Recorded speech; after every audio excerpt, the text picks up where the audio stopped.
সুন্নাহ পালন করলে হাউজে কাউসারের পানি পাওয়া যাবে, রসুলের শাফাআত পাওয়া যাবে। সুন্নাহ পালন করলে দুনিয়াতে তো উপকারের আর ফায়দার কোনো শেষ নাই, কিন্তু হাসরের দিনে আমি দুইটা উপকারের কথা বলেছি।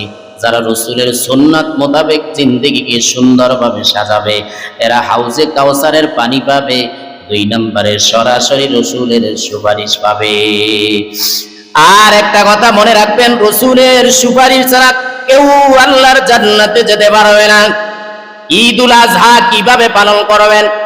নিজেদের মন মতো করে পালন করলে হবে না, পালন করতে হবে আল্লাহ রসুল যেভাবে আমাদেরকে পালন করা শিখাইছেন, সাহাবায়ে কেরাম যেভাবে পালন করেছেন সেভাবে পালন করতে হবে।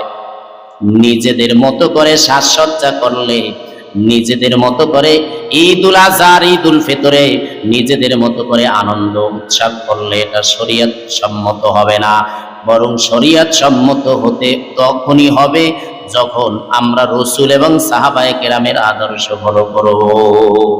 এজন্য বলা হয়েছে, যখন ঈদুল আজহার নামাজ যখন পড়তে যাবে, কয়েকটা সুন্নাত কাজ পালন করতে হবে।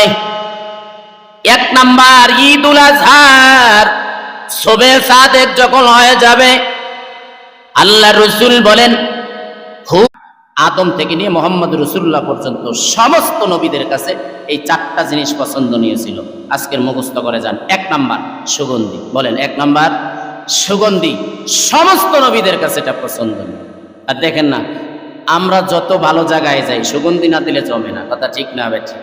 হ্যাঁ, যত অনুষ্ঠান হয় সুগন্ধি লাগাইতে হয়। সুগন্ধি লাগাইলেই মন মেজাজ ভালো থাকে, মন প্রফুল্ল হয়, মনটা ভালো লাগে।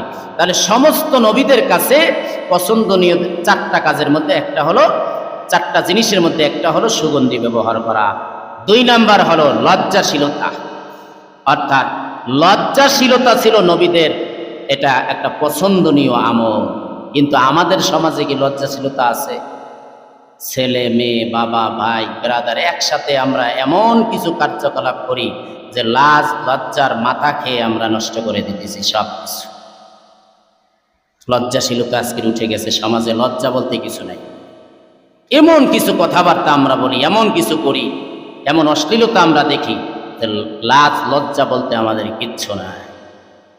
এজন্য সমস্ত নবীদের কাছে লজ্জাশীলতা এটা একটা পছন্দনীয় আমল। 3 নাম্বার মেসওয়াক। এই যে মেসওয়াকের কথা এসেছে, এটা কিন্তু চমৎকার একটা সুন্নাত কাজ। সমস্ত নবীদের এটা সুন্নাত কাজ ছিল যে মেসওয়াক করা। রসুলের শেষ আমলও ছিল মেসওয়াক করা।